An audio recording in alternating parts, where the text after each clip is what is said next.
Thank you for joining us on this episode of Sports Bets for Free. My name is Scott Jenkins, your host, just a local sports bettor here in Phoenix, Arizona. And hopefully today with our picks and your picks, it's going to be another profitable day for you.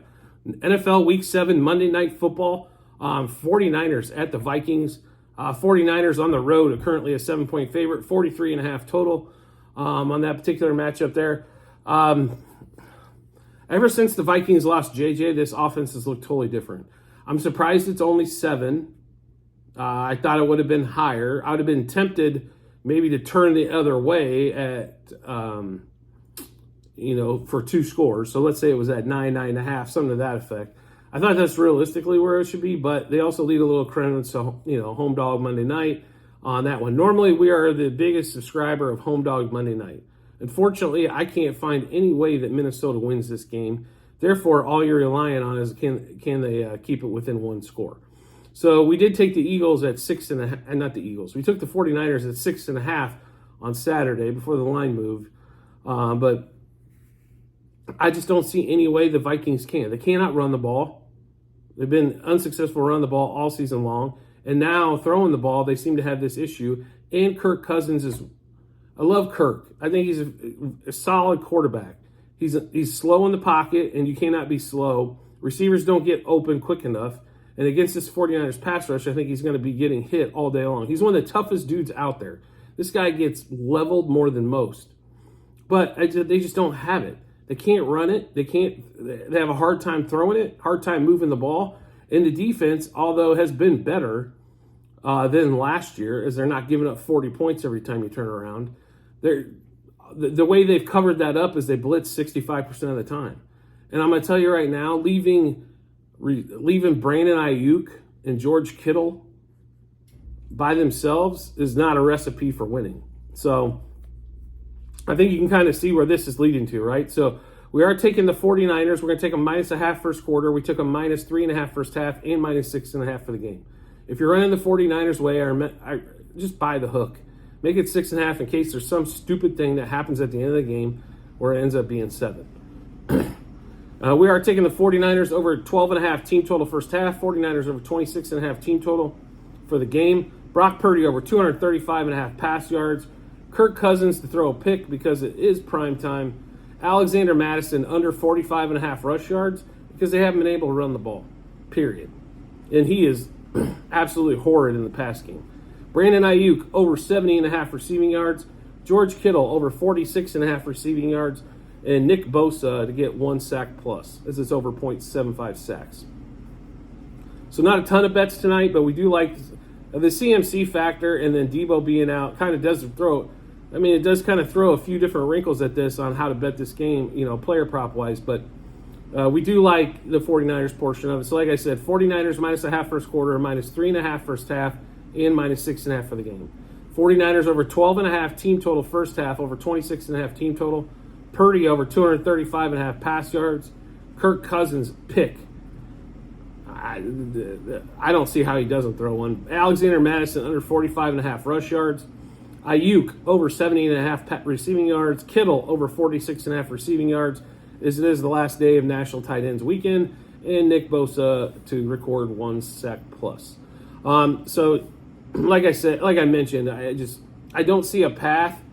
I mean, try to look at a lot of different scenarios. The only path that you can see is if somehow the 49ers, for the first time this year, turn the ball over like mad crazy. If they do, obviously anybody can win, right? I just don't see a path where they actually do that. They come off a little bit of a stinker offensively against Cleveland last week, and I'm sick and tired of hearing about how good this Cleveland defense is.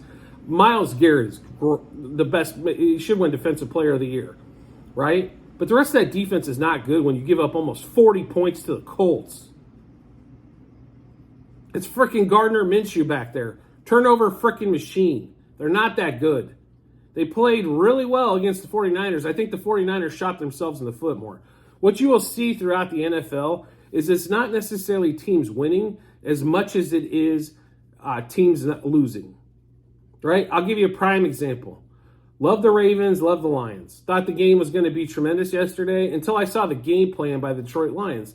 They treated this like every other game so far this season where Goff could 5 and 7 step drop and have time to throw the ball instead of quick passing game to eliminate that Ravens pass rush. Ben Johnson, who's supposed to be the hottest offensive coordinator in the league, had an absolute shit game plan. They did not have a running game. Dave Montgomery's out. Gibbs, hurt, still hurt, whatever. The run game's not there. You knew that going in, and you somehow didn't figure out how to combat that. The Ravens knew the run game wasn't in. So what are they going to do? They're going to pass rush the whole time. How do you beat a pass rush? It's called quick passing game. I'm a nobody that just bets on games, and I know this shit. Ben Johnson, who gets paid millions of dollars being offensive coordinator and is soon to get paid even more, that's what you get? Like, you got to come up with a better game plan than that. This just doesn't make any sense at all. Your defense couldn't get off the field because your offense was 3 and out every fucking time. It was ridiculous. And this was up and down the NFL yesterday. It was ridiculous. The Chargers, they should have played a lot tougher game than that. Well, I don't know what their offensive game plan was, but it was horrible. And it wouldn't have been for a Josh Kelly runaway touchdown. That thing's 24. I mean, that thing's like 41-10. I mean, it's absolutely insane what some of these coaches that are supposed to know and they sleep at the office. They don't ever go home. They're there working and scheming all the time. Well, it's the same fucking shit every week. How are they there that it's like they're at the golf course and had to come back and install a game plan? Don't tell me that you don't know this. What do you think the Ravens are going to do? What do you think the Chiefs are going to do? They're coming after Herbert. They're coming after Goff. They're coming after these quarterbacks to disrupt the offense, make you beat them in other ways. That's why you throw the quick passing game is essentially the run game. So when your running backs are all hurt, do it. Saves your offensive line as well. Then you don't have these, holding calls as much. Then these dudes aren't beat up as much. I really don't get it. Like, I follow a lot of football, baseball. I follow a lot of sports, right? And I have a pretty good grasp of the sports. The ones I don't bet on, right? I want to have a good grasp of it. But with football, this stuff's like this shit seems so easy sometimes to sit there and go, okay, the first 2 drives, all they did was send the house. So we got to combat them sending the house. We got to just throw quick little slants or screens or whatever it may be. But we got to get this shit, get them to slow down. Like, where they're not pinning their ears back and not paying attention to anything else besides rushing the passer. You're going to be to the point where you're one-dimensional anyway, and all you did was help them. That's all they did. The next thing you know, you're down 28-0, and the game's over. Baltimore's not going to allow you to score 31 freaking points unless Lamar Jackson turns the ball over 3 times. And congratulations to Lamar, he finally was secure with the ball. That Ravens team, when they are secure with the ball, they are really tough. No question about it. That's a Super Bowl team if they don't play loose with the ball. They are a Super Bowl team. They're better than the Chiefs, if you ask me, if they're not loose with the ball. The problem is they're way too loose with it. So, I mean, even the Chiefs are. Mahomes seems to throw an interception every week now. That's been like the best bet of the week every damn week. Mahomes to throw a pick. Just way too loose with the ball. And when you don't have the offense to overcome it, that's why the Chiefs are successful, because they do have the offense to overcome it. Because no matter if it's 3rd and 15 or third, I'm more worried about a 3rd and 1 with that team than I am a 3rd and 15. That's how scary that team is and how stupid they are when it's 1 yard to go. They're the dumbest team with 3rd and 1 and 4th and 1 I've ever seen. I'm so sick of the tight end push that never happens, or just all these dumb trick little shits that they try to run instead of just, we're going to line up in front of you, we're getting the yard, get the hell out of our way. You got Isaiah Pacheco, who you claim is this great short yardage back and physical back, then run him on 3rd and 4th and 1. Quit fucking around with these little tight end bullshits. I love Kelsey just as much as everybody else, but come on, folks. But anyway, the 49ers game, like I said, it should be pretty much the correct handicap of this game. The 49ers will kind of control the game, and the Vikings won't have much to do about it. But that's why it's the NFL and crazy shit always happens, right?